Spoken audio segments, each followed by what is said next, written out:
Question number 1 है, गणेश शब्द कौन सी संधि है? तो ये गुण संधि है।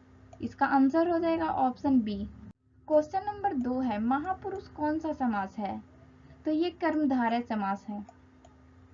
नेक्स्ट क्वेश्चन है, राम ने रावण को बाण से मारा, बाण से कौन सा कारक है? तो ये करण कारक है। इसका आंसर हो जाएगा ऑप्शन सी। क्वेश्चन नंबर 4 है, औ किस प्रकार का वर्ण है? तो ये संयुक्त स्वर वर्ण है। इसका आंसर हो जाएगा ऑप्शन सी। क्वेश्चन नंबर 5 है, मोर का स्त्रीलिंग क्या है? तो मोर का स्त्रीलिंग होगा मोरनी। अगला क्वेश्चन है, अधर्म शब्द में कौन सा उपसर्ग है?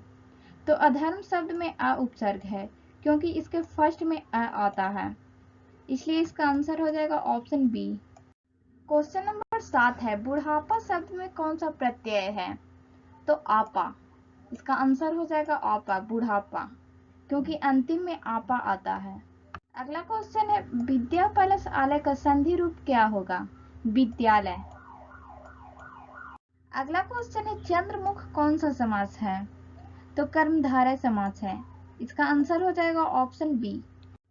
राधा ने कृष्ण को बुलाया, कृष्ण को कौन सा कारक है? तो ये कर्म कारक है, क्योंकि कर्ता ने कर्म को, अंतिम में को आता है। आह को हिंदी व्याकरण में क्या कहते हैं? तो इसे विसर्ग कहते हैं, आह।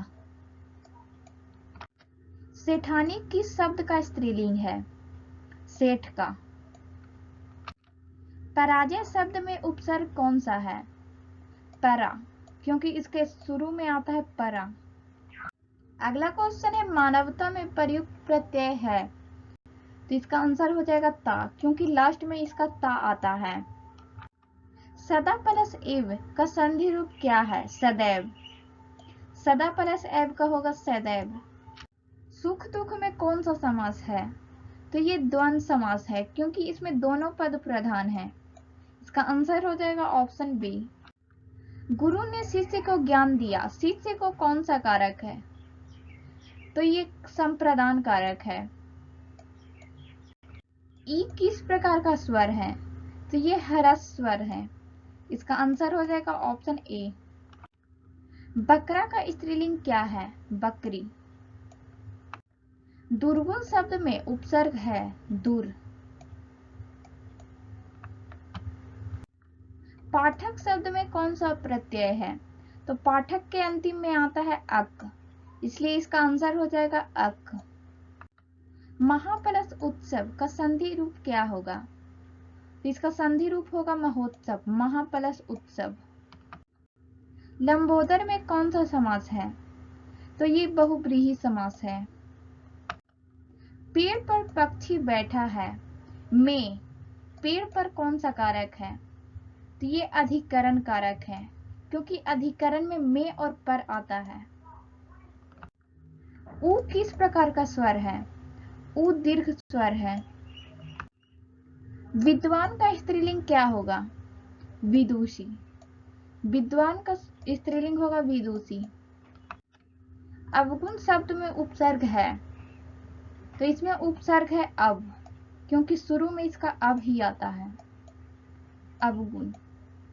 क्वेश्चन नंबर 28 है, लड़ाई शब्द में कौन सा प्रत्यय है? तो लड़ाई बोलने पर लास्ट में आई आता है, इसलिए इसका आंसर हो जाएगा आई, ऑप्शन बी।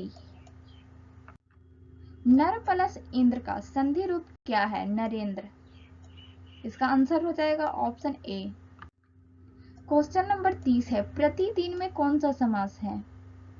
तो प्रतिदिन अव्ययी भाव समास है। इसका आंसर हो जाएगा ऑप्शन बी।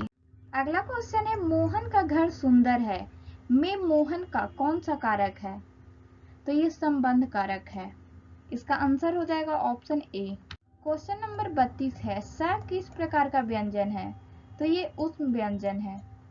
नर्तक का स्त्रीलिंग क्या है? तो इसका होगा नर्तकी।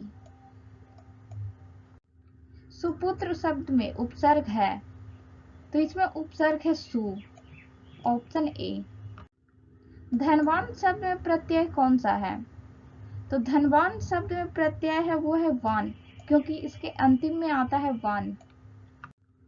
क्वेश्चन नंबर 36 है, राजा प्लस ऋषि का संधि रूप क्या होगा? राजर्षि। इसका आंसर हो जाएगा ऑप्शन ए। अगला क्वेश्चन है, चौराहा में कौन सा समास है? तो चौराहा द्विगु समास है, क्योंकि इसमें संख्या का बोध हो रहा है, इसलिए इसका आंसर हो जाएगा ऑप्शन ए, द्विगु समास।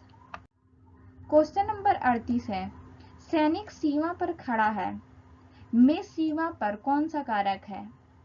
तो ये अधिकरण कारक है, क्योंकि अधिकरण में और पर आता है।